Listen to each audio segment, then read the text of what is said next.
June 20, 2026, araw ng Sabado, muli po nagbabalik ang Pinoy Karera Sports sa Tibaba para dito sa pangatlong araw ng pakarera ng Philippine Jockey Club Inc. At alas 13:00 ng hapon ang post time para sa race number 1. Dito ang panimula ng winner take all. At paalala lang po na 1,300 meters na distansya ang paglalabanan na mga kalahok sa araw na to. At para sa gabay ng inyong diskarte, pwede kayong kumursonada ng ilang malyalamado at madedehadong kalahok sa grupo na to. 3 kalahok dito, unang takbo sa 1,300 meters sa distansya, numero 1 Be-Kind, numero 4 California King, at numero 8 Concrete Solution. Pero may mainam na takbo at preba yan sa 1,400 meters na distansya. At yung ibang kalahok naman dito nakatakbo na at nakapagtala na rin ng hindi nagkakalayong tiyempo sa mga dating laban nila sa pareho rin naman distansya. Pero ang pamprimera ko rito ngayon, sana lang magpakitang gilas. Unang takbo sa 1,300 meters, numero 8 Concrete Solution. Panigundo ko naman dito, sana nga lang din ay mailaban, numero 6 na Megan Maxine. At panursera ko naman dito, sana lang bumalik na ang buti, pwede rin makapanilat, numero 1 Be-Kind. At kung may iba pa rin naman kayong kinukursunadang kalahok dito, lahat yan pwedeng panama sa pagpipilian, dehado Manuel Yamado, sama nyo lang din para sa mga diskarte nyo. Kaya muli, paprimera ko rito, numero 8 Concrete Solution. Panigundo ko naman ito, numero 6 na Megan Maxine. At panersera ko, numero 1 Be-Kind. Kayo na pong bahala para sa mga diskarte nyo sa race na to. Okay po, thank you. At dito naman sa panimula ng Pick 6, race number 2, 3 kalahok naman dito. Unang takbo sa ganitong distansya, numero 3 na Fly with the Wind. Numero 4, nagbabalik takbo na Waray na May Dapa, at numero 7, Music and Magic. Pero ang pamprimera ko rito ngayon, sana lang mailaban, numero 5 Closing Time. Panigundo ko naman dito, medyo dehado, numero 6 na Moderna. At kung kursonada nyo, mga pwedeng panama sa pagpipilian dito, depende na lang sa kondisyon, nagbabalik takbo, baka malyamado rito, numero 4 Waray na May Dapa, at itong medyo dehado, pwede rin makapagparimate, huwag lang matatraffic sa laban, numero 2 na I Love Mati. At itong medyo dehado, kapag muling nakabandera, makanakaw din ang karera sa grupo na to, numero 1 Sinag. Muli, pamprimera ko rito, numero 5 Closing Time. Panigundo ko naman ito, numero 6 na Moderna. At doon naman sa ibang kalahok na nabanggit ko rito, baka may iba pa naman kayong kinukursunada. Sama nyo lang din para sa mga diskarte nyo. Okay po, thank you. At nasa race number 3 na tayo. Panimula naman dito na unang puntusan ng Pick 5. 2 kalahok naman dito, unang takbo sa ganitong distansya, dehado numero 1 ICU at malyalamado, numero 6 na Cool Ma'am. Ito ang pamprimera ko rito. Kahit kasi unang takbo nito sa 1,300 meters, may maiinam na takbo to sa 1,200 meters, pati na rin sa 1,400 meters sa distansya sa mga dating laban niya. At may kakampi pa to na 6A sa couple entry na 1 of a kind na dati na rin naman nakatakbo sa ganitong distansya. 1.22 puntos sa isang preneba. Si K.E. Malapira din naman na rumenda rito nung nasigundo kay Misha. At ang panigundot panersera ko naman dito, may minsan laban na rin sa parehong distansya. Nung ang nagwagi siya naging laban nila si Perfect Blue.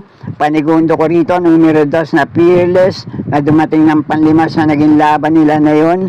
Panersera ko naman itong numero 3 na Jewel of the Nile, na dumating naman ng pang-anim, pero may tagumpreba to, na dating naitala, 21 puntos sa isang preneba. Si RJ City sa borde naman na rumenda rito, nang dumating ng panlima, kay Believe in Me. Kaya muli, pampremera ko pa rin dito, lamang malamang kung parehong mailalaban lang ngayon. Couple entry, numero 6 na Cool Mom at kakampi nilang 6A na One of a Kind. Panigundo ko naman dito, medyo dehado, numero 2 na Fearless. At ang panersero ko naman dito, sana lang bumalik na ang buti na numero 3 na Jewel of the Nile. At doon naman sa ibang kalawak dito, kung kursunada nyo, ay pwede pa rin naman. Kayo na pong bahala magsama para sa mga diskarte nyo. Okay po, thank you. At dito naman sa race number 4, ang panimula ng pick 4, unang takbo rito sa Philippine Jockey Club, numero 1 na Full Combat Order. At yung ibang kalawak naman dito, unang takbo sa 1,300 meters na distansya, numero 2 na Marvin's Pride, numero 3 ng Fast Sailing, numero 4 Regal, at numero 7 Space Jam. Pero ang paprimera ko na rin dito, pinakamababa na rin sa grupong lalabanan niya ngayon. Kahit unang takbo siguro nito, dito sa Philippine Jockey Club, pwede naman siguro magpakita ang gilas. Kaya lang, hindi maganda at nabugaw to nung huling takbo sa kabilang pista, numero 1, Full Combat Order. Sana nga lang ay magamayan nito ang pista ng PJC. Panigundo ko naman dito, may ilang mainam na takbo sa 1,400 meters na distansya dito sa PJC, numero 7 na Space Jam. At panersera panilat ko naman dito, minsan na segundo kay Attorney Winona sa 1,400 meters na distansya, numero 2 na Marvin's Pride. At para naman sa ibang kalawak dito, baka kursunada nyo, itong numero 4 Regal, nabugaw to sa kabilang pista ng huling takbo niya. Pero may tagumpreba to na 1.13.2 ang preneba sa 1,200 meters sa distansya dito sa PJC. Nanalo to kila may Dad Bogart, numero 4 Regal, at may best time naman sa ganitong distansya na 1.20.4 na itala na numero 6 na Ginger Cat. Na dumating naman ang pang-apat kila Believe in Me, Levitating at Enfuego. At sana'y nakatulong kahit papaano yung ilang gabay na naibigay ko sa mga kalawak sa race na to. Muli, pang-primera ko rito, itong numero 1 na Full Combat Order, panigundo ko naman itong numero 7 Space Jam, at panersero ko numero 2 na Marvin's Pride. At kayo na po muling bahala kung may iba pa rin naman kayong kinukursunadang kalawak sa race na to. Okay po, thank you. At narito na tayo sa race number 5, ang huling DD plus 1 event para sa araw ng Sabado.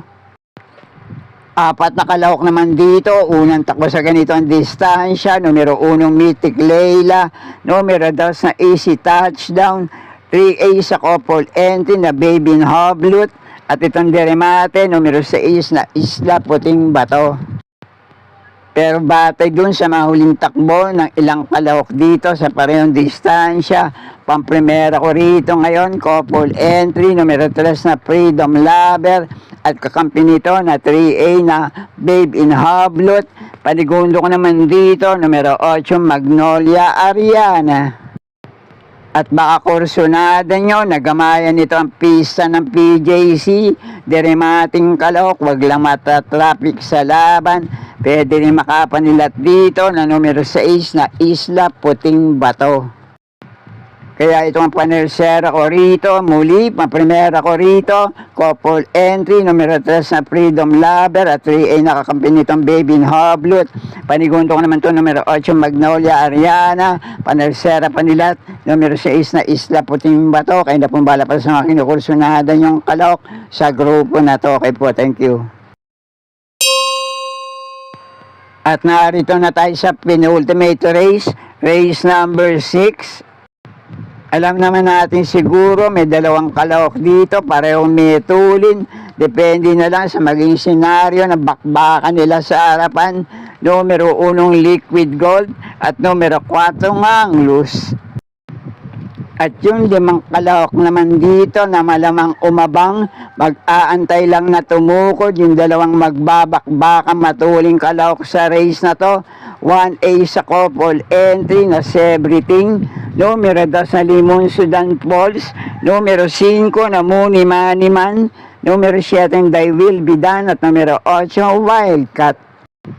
Pero ang paprimera ko na rin dito, couple entry, numero 1 Liquid Gold at 1A nakakampi nitong Everything. Panigundo ko naman dito, numero 4 Hang Loose. At mga panama ko naman sa pagpipilian dito, parehong deremate. Numero 8 Wildcat ang panersera ko. At itong Dehado, pwede rin makapanilat yan. JT Sarate ang rerenda, numero 7 They Will Be Done. At kung kursyonado nyo naman ibang kalok na nabanggit ko rito, ay pwede pa rin naman. Kaya na pong bahala kung kursyonado nyo, sama nyo lang din para sa mga diskarte nyo. Okay po, thank you. At narito na tayo sa uling karera para sa araw ng Sabado. Race number 7, last race, Paratingan. Ang pamprimera ko na rin dito, malamang ito na rin ang malamado sa grupo na to. Mauna manalo ngayon, numero 1 Windfall. Nahuling takbo naman ito sa parehong distansya, 1.17 punto daw sa Preneva. AR Villegas din naman ang rumenda rito nung nasigundo kay Sky Warrior. At sa laban niya na yun, tinalo niya naman sa datingan, itong napupunto ngayon na numero 5 Ahamo. Panigundo ko naman dito, unang takbo sa ganitong distansya, pero minsan na nitong tinalo sa datingan sa 1,650 meters na distansya. Itong numero 1 Windfall, panigundo ko numero 7 Great Sashi.